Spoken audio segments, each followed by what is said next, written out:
Hello, everyone, and welcome to today's live broadcast, Application of Combined RNA in Situ Hybridization and Multiplex Immunohistochemistry to Unravel Tumor Heterogeneity in Prostate Cancer, presented by Nalasivam Palanisamy, PhD, and Courtney Anderson, PhD. We are excited to bring you this educational web seminar presented by LabRoots and sponsored by Novus Biologicals, a biotechnique brand.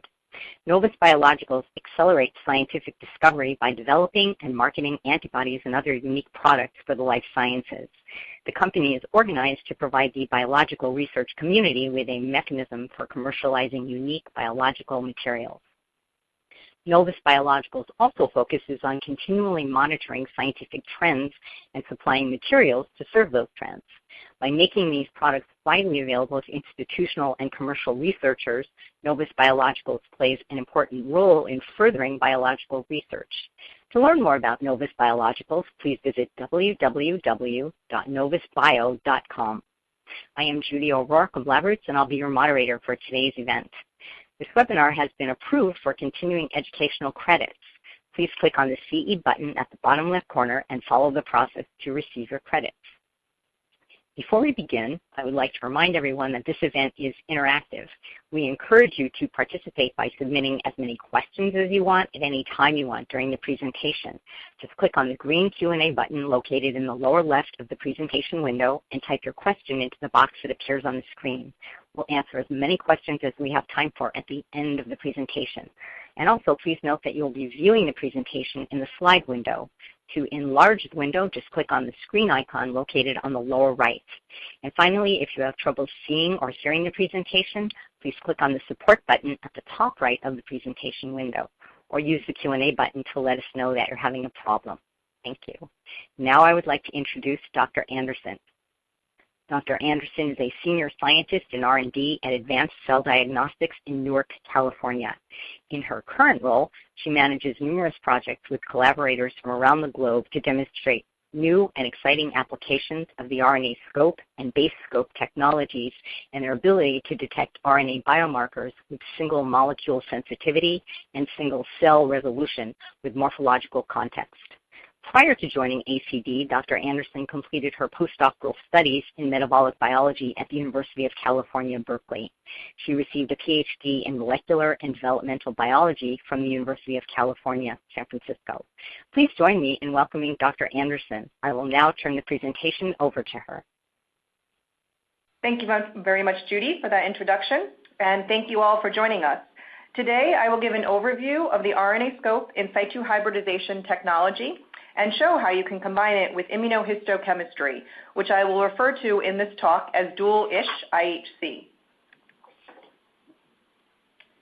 The first key feature of the RNAScope technology is the unique probe design.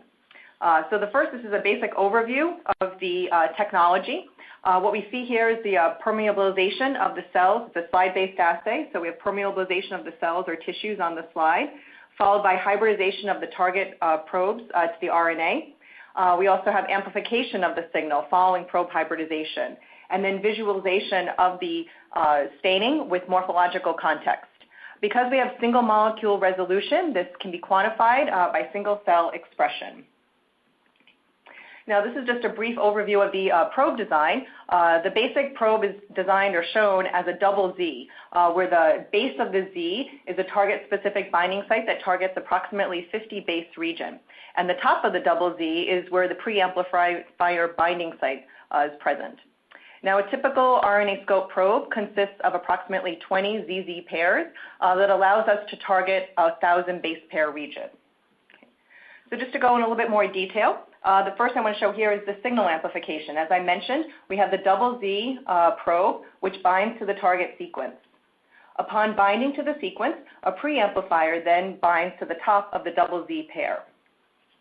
Then multiple amplifiers can then bind to each preamplifier, and then each preamplifier can then bind multiple labeled probes. These labeled probes can either be a chromogenic enzyme or fluorophore. This signal amplification strategy allows for visualization of target RNAs as a single dot, where each dot represents an individual RNA molecule that can be quantified. Lastly, with the RNAScope assay, background is eliminated because the signal is dependent on two Zs binding next to each other on the target sequence. If both Zs do not bind, then the preamplifier cannot form a stable hybridization to the top of the Z, and the amplification tree does not get built. Consequently, no amplification of nonspecific hybridization occurs, generating little to no background signal. The combination of the probe design and the amplification system ensures a high signal-to-noise ratio. Provided that the target is expressed in the sample and the protocol is followed as recommended, the performance of the RNAScope assay is guaranteed. Because tissue samples can be highly variable, proper sample preparation and the right controls are essential to an RNAScope experiment. Tissue samples must be properly fixed and prepared so that there is good quality RNA in the sample and no background due to poor fixation. ACD provides guidelines on how tissues should be fixed for optimal performance of the RNAScope assay. Shown here on this slide are serial sections from a human lung cancer sample on which we performed the manual red chromogenic assay. In this first panel, we see our negative control probe DAP-B, which is a bacterial gene that is not expressed in animal tissues. As observed in this sample, we see no signal from the DAP-B probe. In this middle panel is a section from the same sample that was stained with our positive control probe for the housekeeping gene PBIB. As observed with this sample, you want to see fairly uniform detection with the positive control probe, indicating good quality RNA. Certain tissues may express the positive control probe at higher or lower levels, but in general, you want to see expression throughout the entire sample. With the results from these two probes, we can then have confidence in the test data that we see here in the right panel. As an example, I am showing a section from the same lung cancer sample probed for the immune checkpoint marker programmed death ligand 1 or PDL1. PDL1 exhibits a wide range of expression in tumor tissues. In this particular human lung cancer sample, we observe robust punctate dots with the PDL1 probe, indicating expression of PDL1 in this tumor sample. The controls show us that there is good quality RNA throughout the tissue sample and that there is little to no background, so we can be confident that the localized pattern of expression we observe for PDL1 is in fact the correct result. Okay. The RNAScope assay is ideal for many applications, including the detection of any gene expression, long non-coding RNAs for which antibody detection is not possible, molecules that are challenging to develop antibodies against, such as GPCRs, and identifying the cellular source of secreted proteins. The RNAScope assay can also be used to validate high throughput data, identify co-localization of multiple genes, and visualize gene expression with morphological and spatial resolution. The assay has been applied in a wide range of research areas, including neuroscience, stem cell and developmental biology, infectious diseases, and cancer, in addition to drug discovery and development in the biopharma arena. Okay. Now I'd like to show you how you can combine the RNAScope ISH assay with IHC, two complementary assays that, when combined, can allow you to gain more information on gene expression. Despite the fact that ISH and IHC target different molecules, they can be used as complementary assays rather than mutually exclusive assays.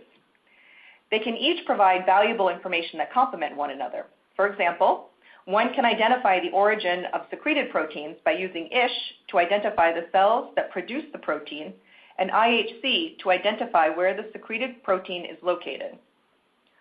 One can also characterize complex tissue structures by using IHC to identify the cell type and ISH to detect gene expression inside these cells.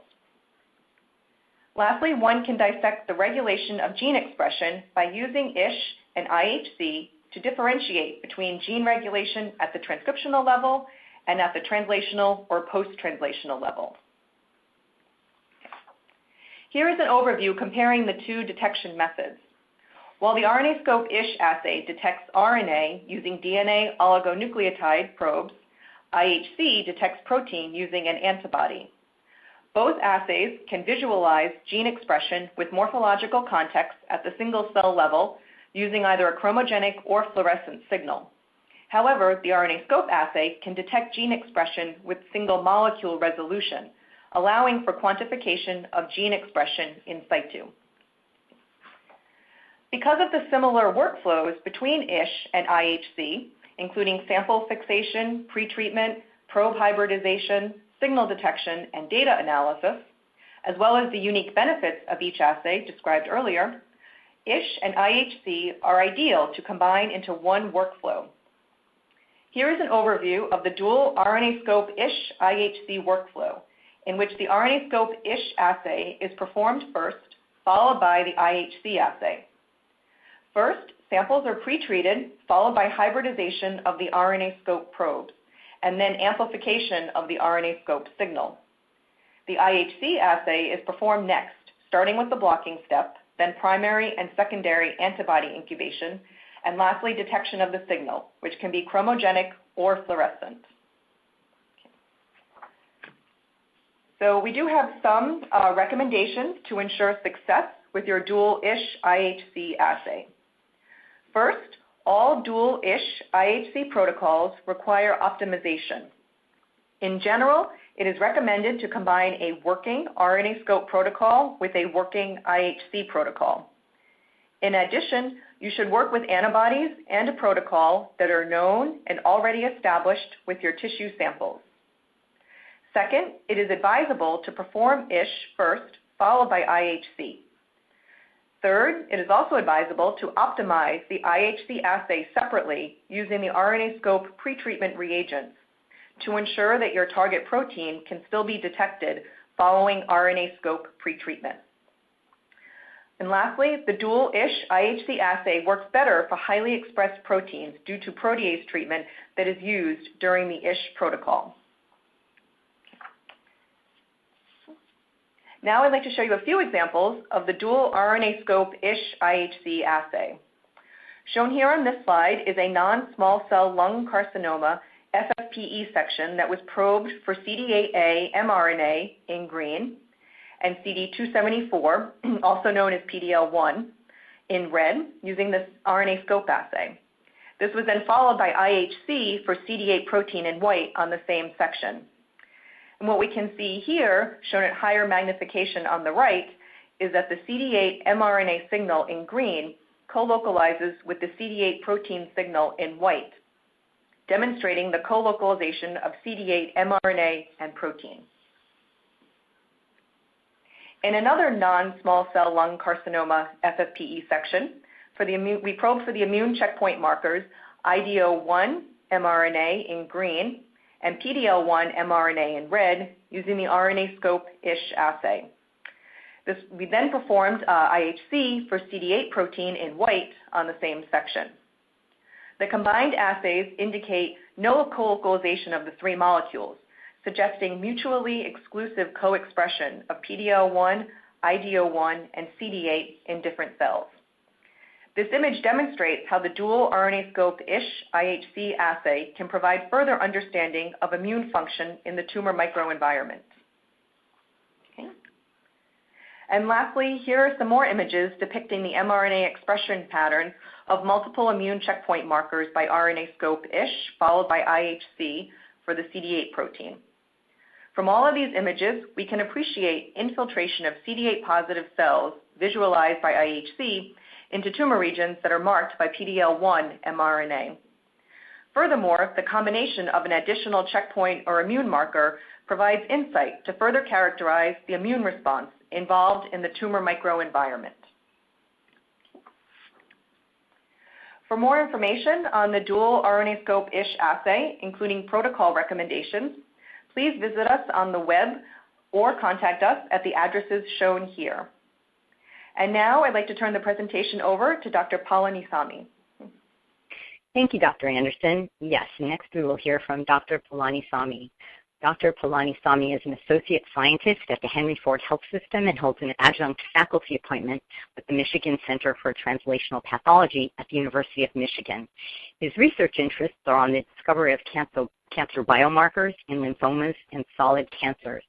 During his postdoctoral research at the Memorial Sloan Kettering Cancer Center, Dr. Palanisamy's work contributed to the discovery of recurrent gene fusions in follicular and diffuse large B-cell lymphomas. He was the founding director of R&D at Cancer Genetics, where he introduced novel approaches to develop diagnostic reagents targeting chromosomal translocations in cancer. Dr. Palanisamy pioneered the application of next-generation sequencing technology for transcriptome sequencing and discovered novel druggable gene fusions in prostate cancer, gastric cancer, and melanoma. His current research aims to understand the molecular basis of tumor heterogeneity in solid cancers, with particular focus on prostate cancer and its impact in early diagnosis, response to treatment, and clinical outcome. I will now turn the presentation over to Dr. Palanisamy.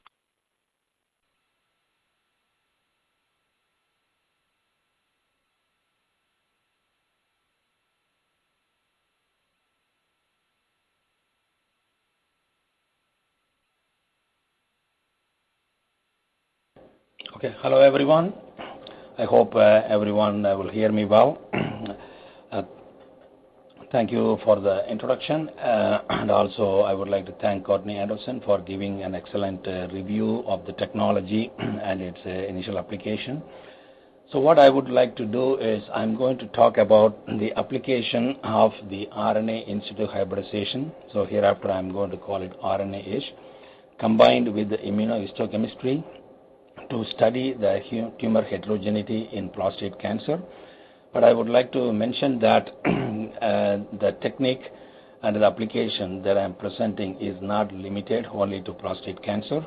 So I think any investigators who are interested in using this technology, as Dr. Anderson mentioned, you have to optimize this protocol in your research needs before using it.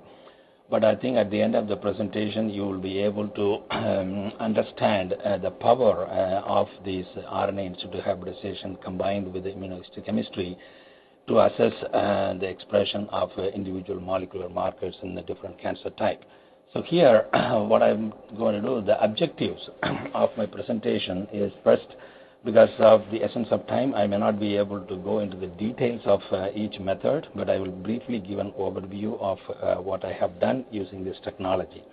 So before that, I want to actually put a disclaimer that I'm not actually receiving any funding or any support from ACD Bio. I am just sharing my experience in using this technology for the last 7 years in my research, and I have published extensively using this technology.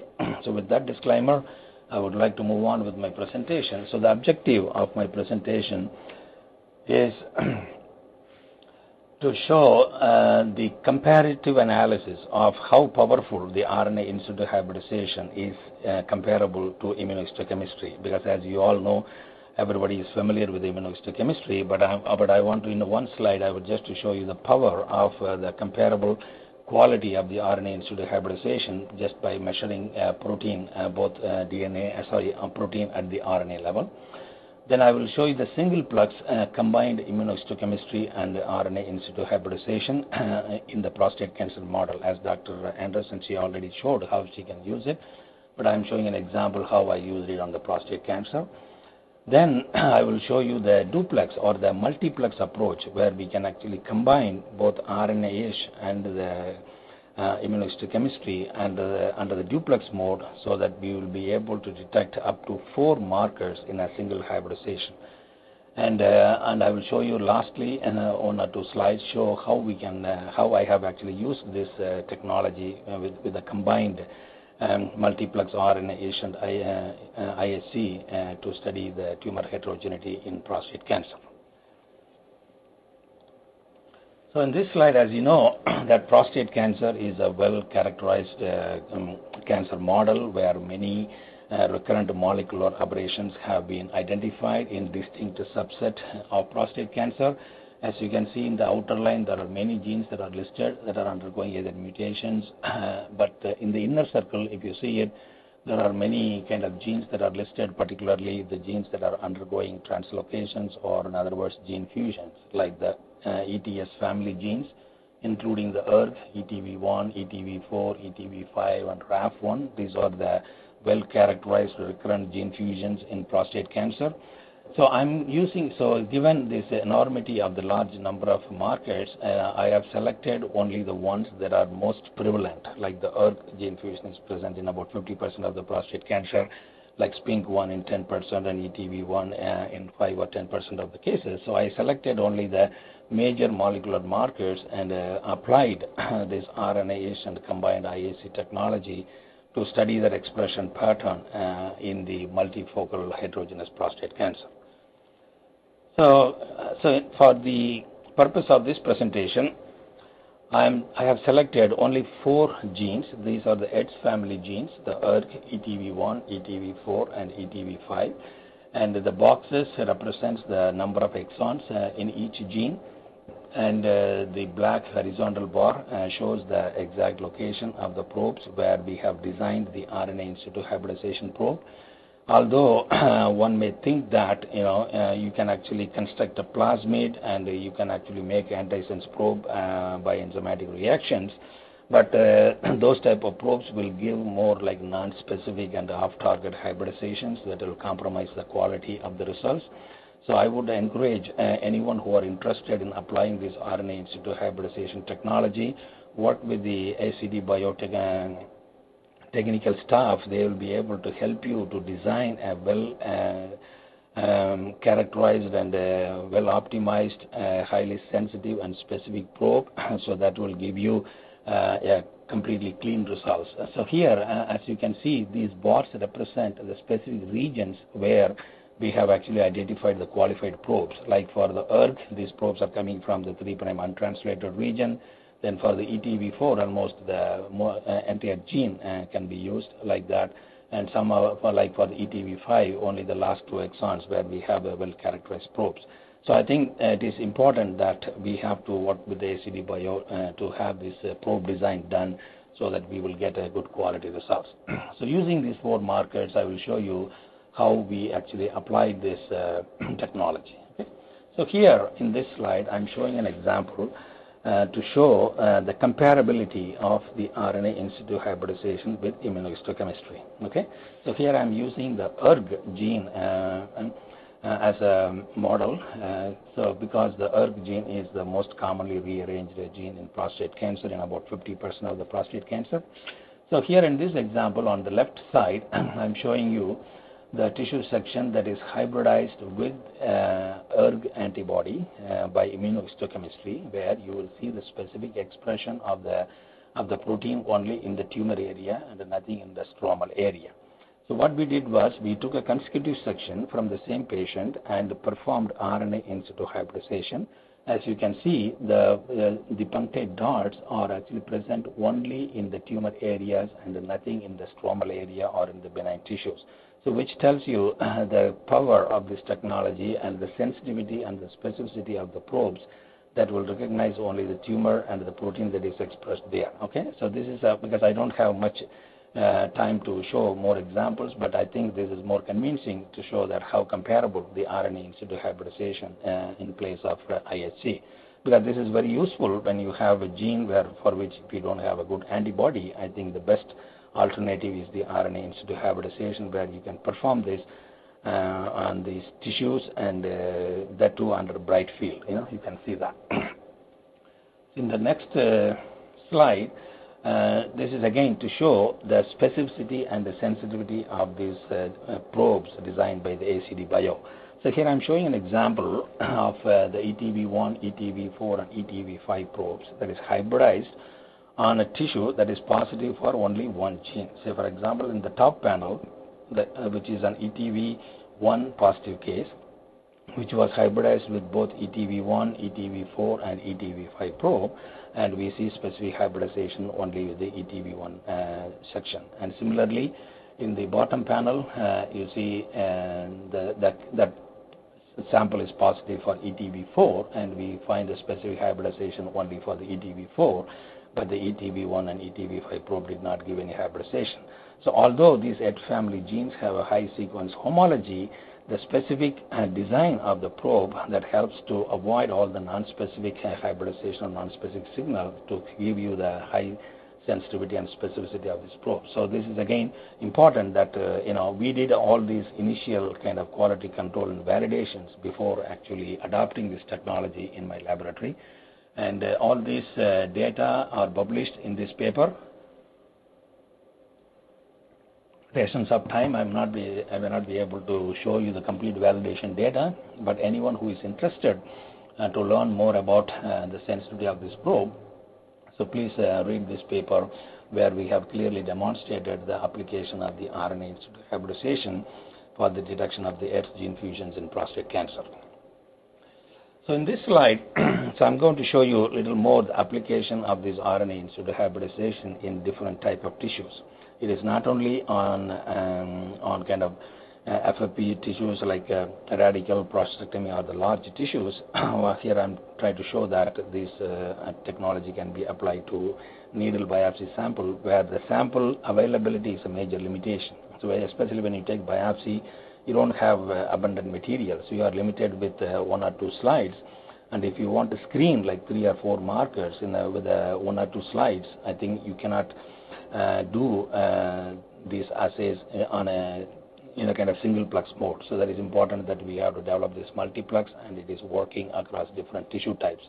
So here, as you know, that the H gene fusions led to the first ever molecular classification of the prostate cancer, where we have the ETV1, ETV4, ETV5, and ERG, then SPINK1 and the RAF gene fusions. They account for about 50 to 60% of the prostate cancer, and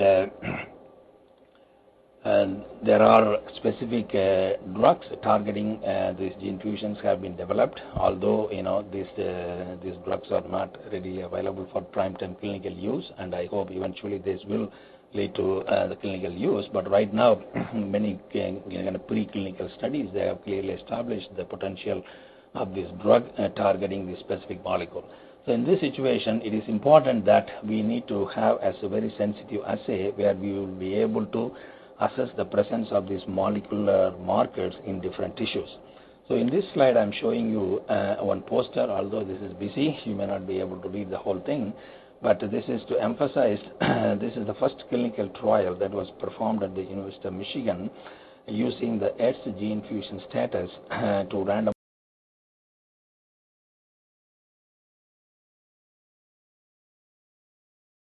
biopsy and the lymph node biopsy materials.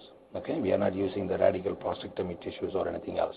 It's only the bone mets and the lymph node biopsy. So imagine that the amount of material that is available is very limited, and moreover, the bone mets biopsy, because it is associated coming from the bone, the tissue has to go through decalcification and other complex process that will compromise the quality of the tissues. So with that, it will be very difficult to perform like a FISH or any other methods. And also the availability of a small tumor tissue that limits our power to evaluate all these molecular markers, And so that's why we developed a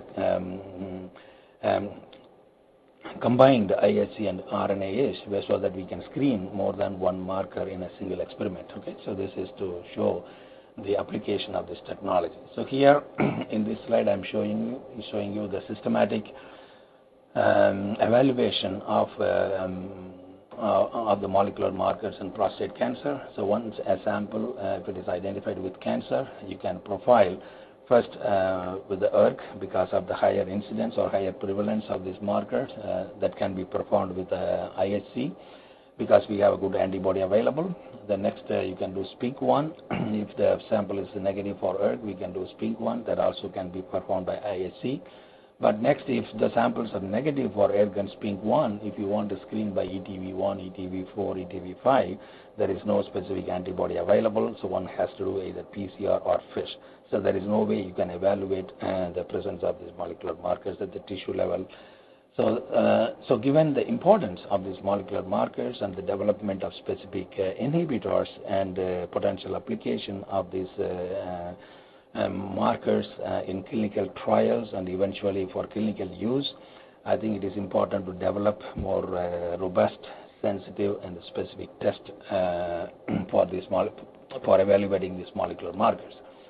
So here in this slide, I'm showing you all these markers like ERG, SPINK1, P10, and other markers. Since we have a good antibody for ERG, P10, and SPINK1, we can perform this IHC either in a single plex or duplex mode.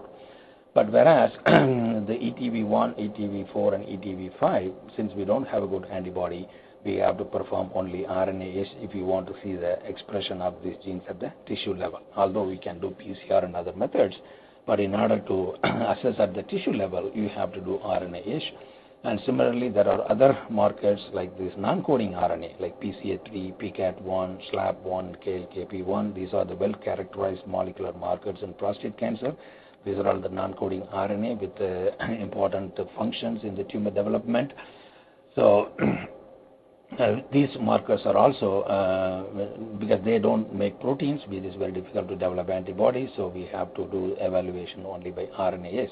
So given the importance of these molecular markers in prostate cancer, it is essential that we have to develop a sensitive and a robust technology whether we can develop a very sensitive assay. So here in this slide, I want to show you the application of these RNA in situ hybridization on tissue microarray. So here in such a large tissue microarray, this is a prostate cancer tumor array, we use the ETV1 RNA-ish probe, where we clearly show that we were able to recognize only about the 3 cases that are positive with the RNA signal, whereas you don't find any non-specific or off-target hybridization on any other cases at all, which clearly tells the power of this technology and the sensitivity of this approach, which is comparable to the immunohistochemistry.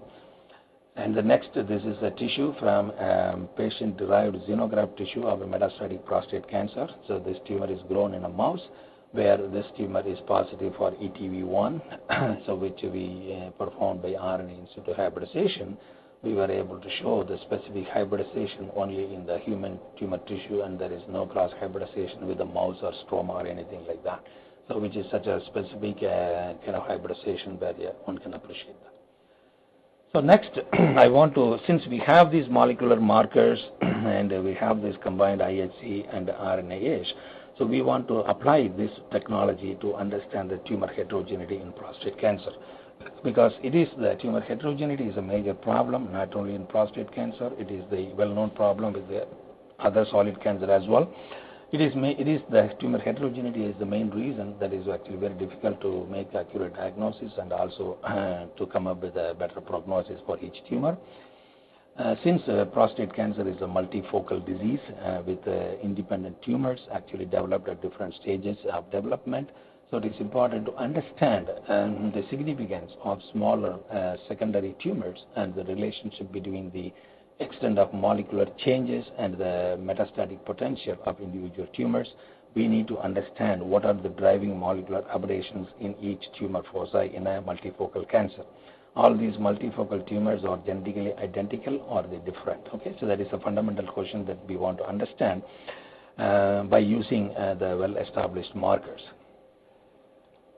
So here I'm going to show you an example how we recognize the intratumor heterogeneity in a radical prostatectomy sample. Here I am showing an example. This is a small tumor foci from a radical prostatectomy sample. The entire region is shown in a hematoxin eosin staining. The whole area is containing tumor. And by FISH, initially we confirmed that this tumor is positive for ETV1.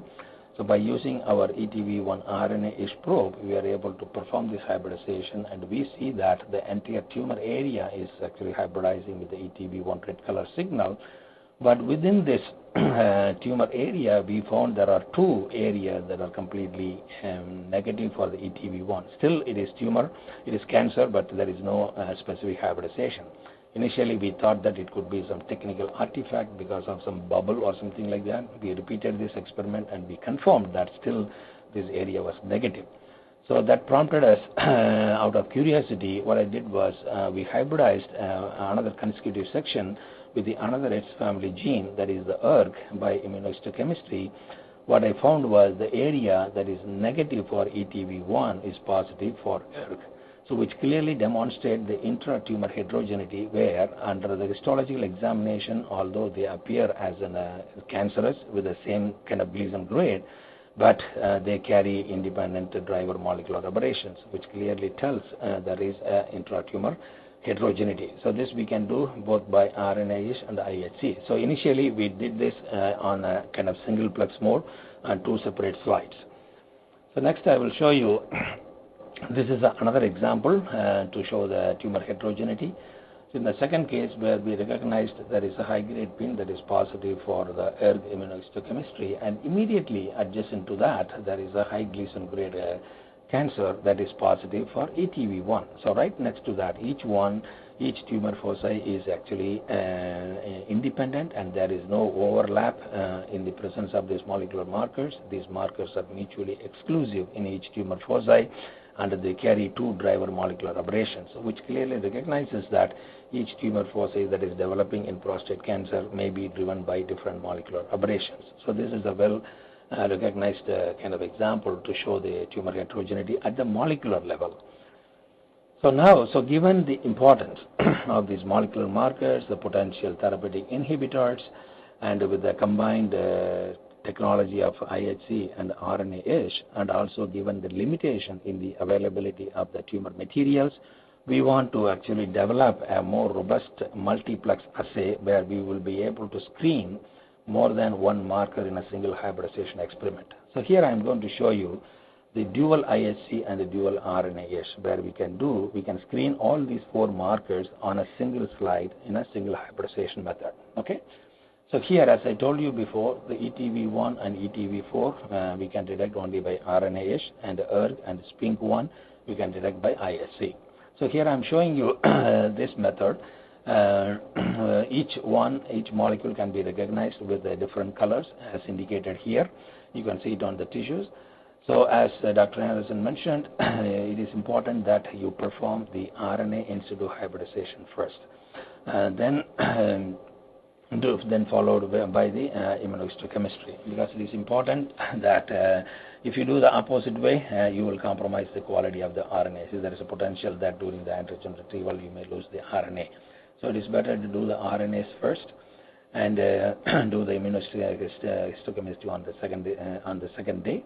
So it is important to note that you don't have to do an antigen retrieval for the second time for the immunohistochemistry. So whatever the pre-treatment that was done for the RNA is, that is more than sufficient for doing the IHC. There is no need for second step for the antigen retrieval for IHC. So after the RNA detections, you can go with the IHC primary antibody, incubate it overnight or whatever the time that is needed, then go for the IHC detection. So you will be able to see these signals very clearly. So next I will show you, this is another example where how we can actually recognize this tumor heterogeneity. So with this I will go to the application of the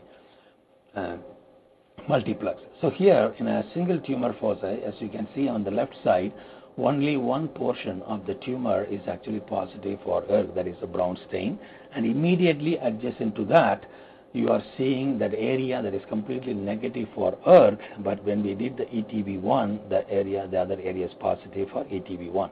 So as you can recognize, there is no kind of tumor boundary or anything like that in terms of lesion grade. I don't think there is any much difference, but still you will be able to appreciate the difference in the presence of different molecular markers driving the growth of these tumors at the different levels. So this is a well-recognized tumor heterogeneity on the radical prostatectomy samples.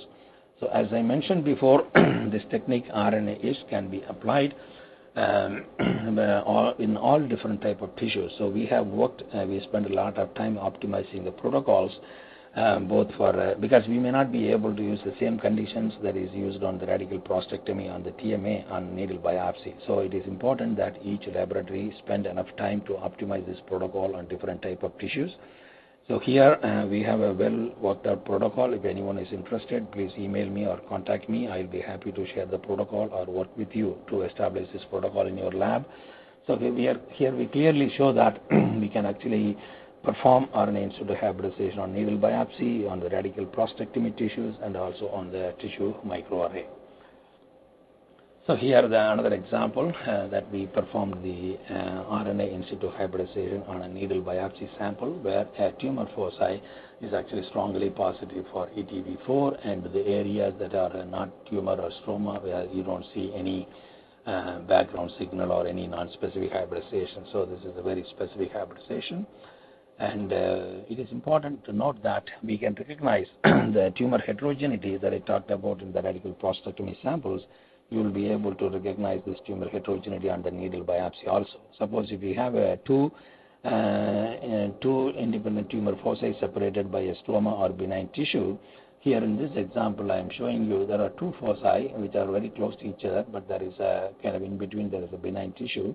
But one tumor foci, we see that there is a positive stain for this pink one that is blue, and immediately adjacent foci is positive for ETV1. So you can recognize even this tumor heterogeneity on the needle biopsy sample as well. So this has some very important diagnostic implications as well. So this is the last slide where I want to show you the application of this duplex method, where you can actually combine both a dual IHC and a dual RNA-ish. Okay, so this is a tissue microarray where we were actually fortunate to have tumors that are actually positive for 4 different markers. Like that is positive. We have ERG rearrangement positive samples, ETV1, ETV4, and SPINK1 positive sample. The one thing important that I want to mention that in prostate cancer, these molecular markers will be present only in the tumor samples.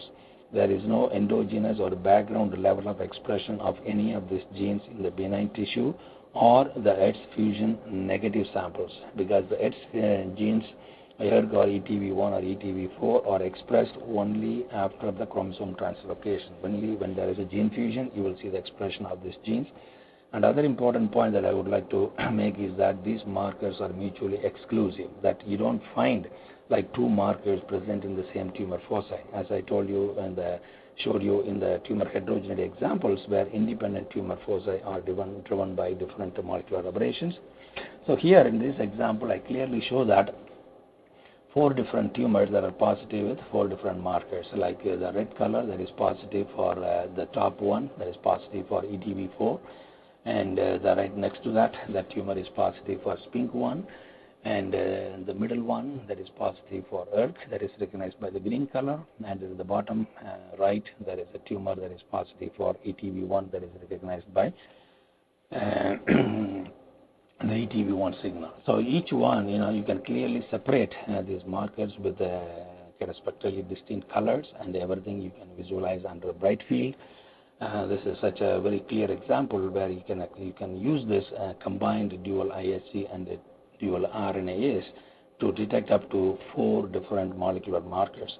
So here, because since in prostate cancer these molecular markers are actually expressed in a mutually exclusive manner, but it may not be the same case in other cancer as well. Suppose if anyone is interested in applying this technology in the multiplex approach to study or to evaluate there is more than 1 markers expressed in the same tumor, then each one has to develop their own assay. Or suppose if these tumors are these markers are expressed like one is nuclear and the other one is cytoplasmic, still you will be able to use it on even if they are expressed in the same tissue. Okay, so you want to be careful in designing your experiments in such a way that these markers have a distinct pattern of expression, either nuclear or cytoplasmic or mutually exclusive pattern. So in that way, you will be able to actually evaluate all these molecular markers in an easy way. So because of the limitation in the availability of the chromogens, I think right now we have only this 4 marker evaluation at this point, and we are continue to work to develop even adding more colors in this. So right now, the other important point that I want to mention is this 4-color assay by both combined IHC and RNA-ish can be performed both by manual method and also by automated method. So you don't have to think about that, the need for having an automated instrument in your lab. Even if you don't have an automated instrument, you'll be able to do it in a manual method. So right now in my laboratory, all these experiments are done by manual procedures. Although we have the automated instruments, we have actually optimized the protocols to run it on the machine. So there also you can do both dual IHC and a dual RNA-ish on the automated method as well. So you're not limited with the availability of any instrument or anything like that. If anyone is interested, even without the instrument, you can do it by manual method. And if you have the instrument, you can do it in the automated method. I think for the application of the automated method, please contact the ACD Bio. They will be able to give you all the information how to set up this procedure. And if anyone is interested to set up this manual procedure, I'll be happy to share my experience and our protocol so that you can easily adopt this method in your laboratory. I think with that, I will stop, and I want to acknowledge the people who are involved in this study.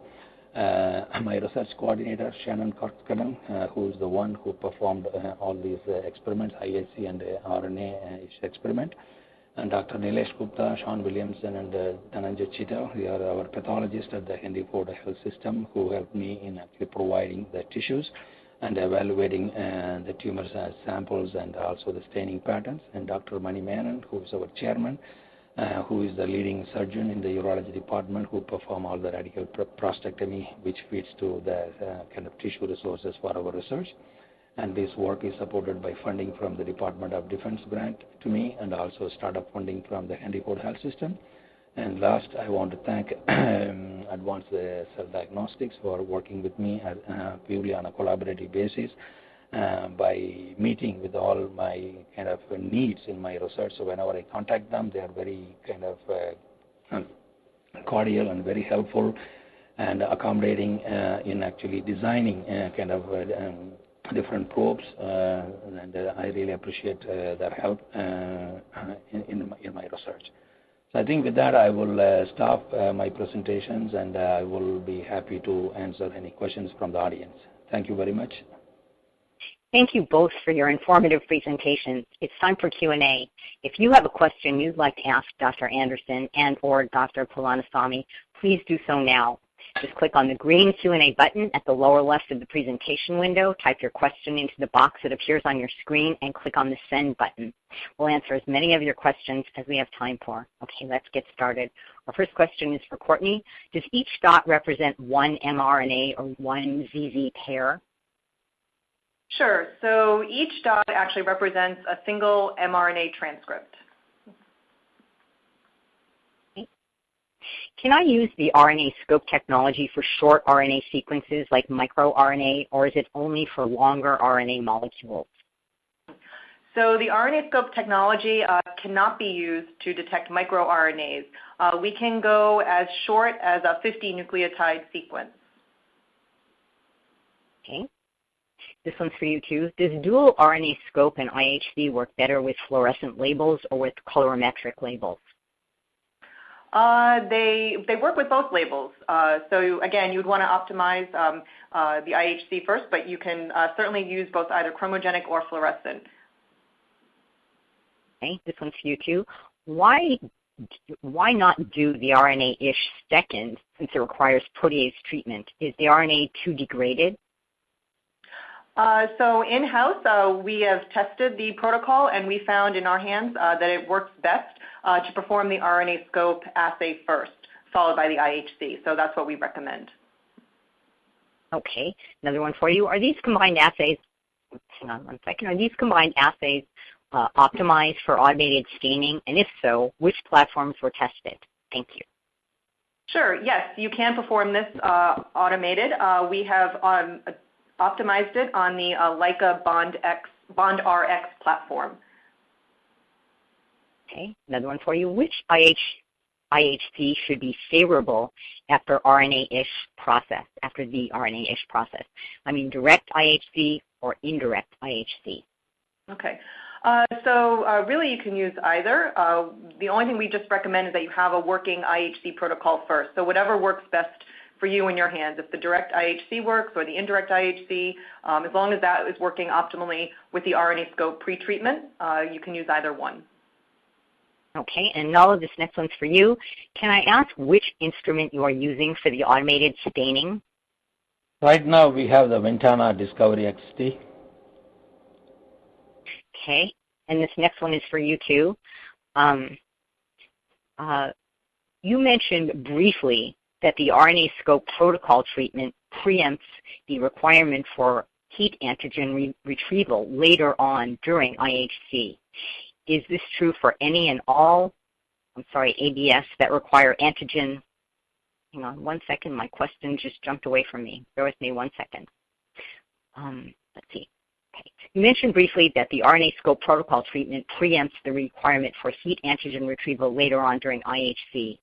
Is this true for any and all, ABS that require antigen retrieval? So I think this has to be optimized for individual gene targets, but right now, based on our experience for the molecules that we worked up, so that's what we learned, that we don't have to do a second antigen retrieval.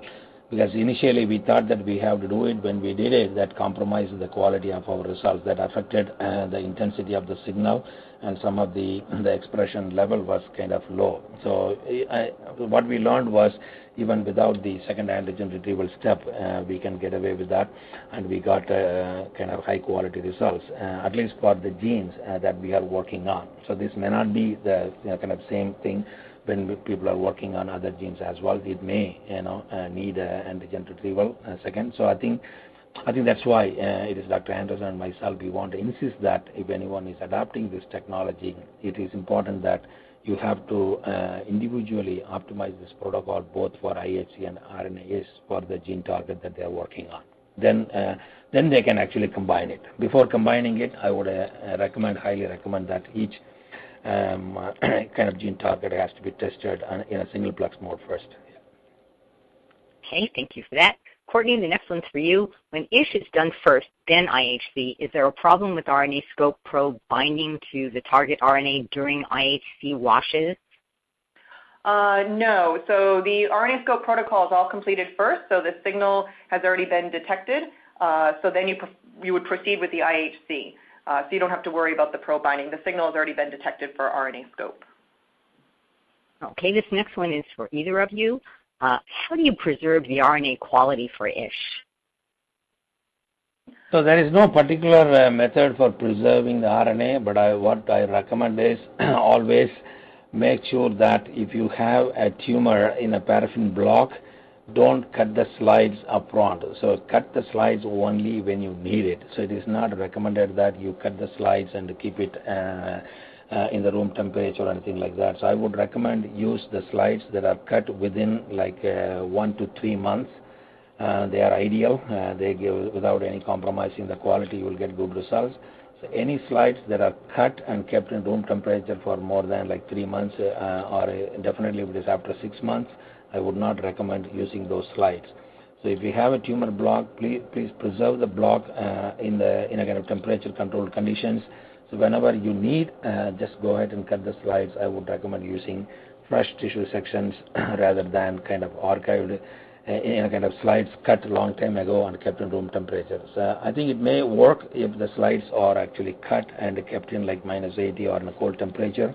It might work, but it is up to the individuals. They have to test it, at least a couple of pilot kind of experiments. If that is the only kind of material available, I would run some pilot experiment to see whether the RNA is still preserved.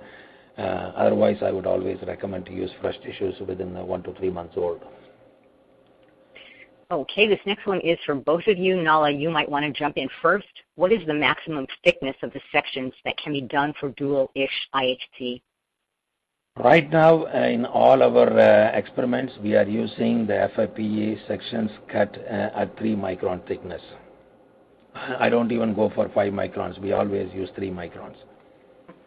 I'll say at ACD, we've tested at 5 microns, so that's all that we've optimized in. Okay. Okay, and the next one's Courtney. How can you quantify the mRNA signal? Sure. So since each mRNA transcript, or the dots represent a single mRNA transcript, you can count the dots. So one could be done manually. ACD has an RNAScope scoring system where a score of 0 to 4 based on number of dots per cell. You also can use digital imaging software systems such as Halo from Indica Labs or ImageJ, software platforms like that will actually count the number of dots in a particular region or in a specific cell. Okay. Let's see. Courtney, this one is for you. Does the fluorescence of ISH affect if we proceed with IHC thereafter? No, we haven't seen any change in the fluorescence signal if you do ISH first followed by IHC. Okay, here's another one for you. Discuss if one can use FFPE tissue with ISH. How do you optimize? Yes, you absolutely can use FFPE tissue with in situ hybridization, specifically the RNAScope assay. We first recommend, again, following our fixation protocol for the tissue, which is 16 to 32 hours in 10% neutral buffered formalin. And then you would want to embed, and as Nala mentioned, you want to keep your blocks stored properly and use freshly cut sections for the assay. And then following that, we have a pretty standardized protocol for the actual RNAScope assay. Okay, Nala, this next one's for you. Are all 4 colors on the same sample? No, not all. As I mentioned before, these markers are mutually exclusive. All 4 markers are not expressed on the same tissue, but it is possible because here I am showing only one tumor foci. On a multifocal tumor, if you evaluate different foci, it is possible that you can see different markers in different tumor foci. But in this example, in the last slide that I showed you, where all the 4 colors, they are on 4 different tumors. They are not on the same tumors. Since we are evaluating only one tumor and these markers are mutually exclusive, more than one marker is not expressed in a given tumor sample. But if you take a multifocal cancer in a given patient, each tumor foci may express more than one marker. Yes. Okay, Courtney, this one's for you. Have you tried the dual ISH IHC using opal polymers for detection in both assays? Yes, we actually have here. We've tested Perkin-Elmer dyes, and they work with up to 4-plex. Okay, next one is for either of you. If you had to test the efficiency of conditional knockout, let's say specific deletion of a single exon, is it possible to design the ZZ probes within that single exon, assuming the exon is larger than 100 base pairs? If not, what would your recommendation be? I think it is possible. I remember, I think ACD Bio, they have already developed such probes to detect kind of splice variants in lung cancer. I think if I remember correctly, it's called the MET gene, where there is only one single exon deletion that leads to splice variant. So yes, that can be designed using I think we can actually design probes from a single exon. I think depending upon the sequence and other things, I think Courtney can add more on that.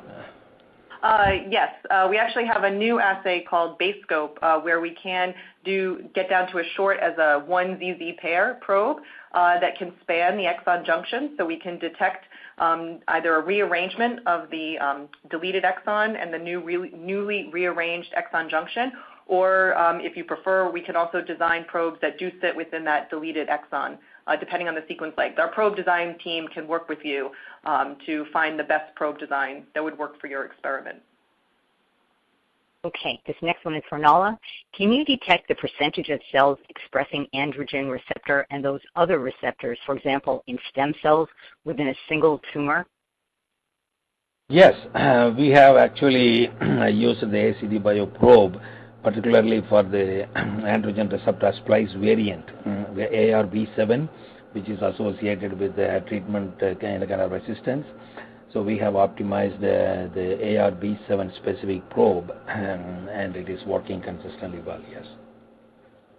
Okay. Courtney, next one's for you. How do you control probe specificity? Sure. So we have a 2-step method. One, during the probe design, our probe design team will screen against all known sequences to confirm that we are truly detecting the sequence of interest. And also, the double Z design requires that the 2 Zs bind in tandem right next to each other in order for the pre-amplifier to bind and the amplification system or the amplification signal to occur. So if you don't have both Zs binding, you can't get any amplified signal. Okay, let's see. Bear with me 1 second. I think we have another question for you here. Let's see. This one is for Nala or Courtney. Hang on 1 second. Can you distinguish normal splice variants co-expression with wild type? I'm sorry, I don't know what MA is in single cells and tissue. This would be Nala or Courtney. I don't have any kind of experience in doing such experiments. So as long as we have the probes that are specifically that is able to detect the splice variants and the wild type, and if we can detect them in with the with the two different chromogen, yes, it is possible to do it on a single cell. Yes. Yes. If this is a sequence, that would be sequences that are longer than 300 base pairs, that would be RNAscope would be applicable, and you can do the multiplexing to detect both.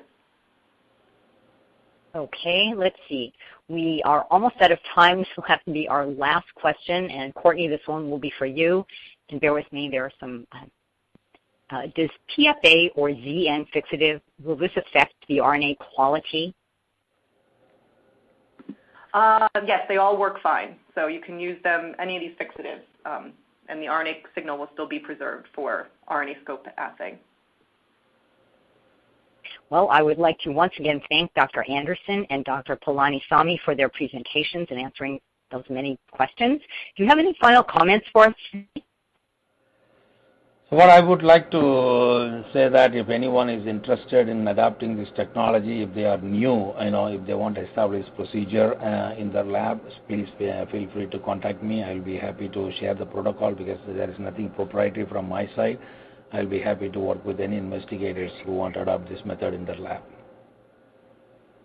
Yes, and from ACD, I think someone else asked my email address, Sonia. You may want to provide that. I saw one question. Somebody is asking for my email address.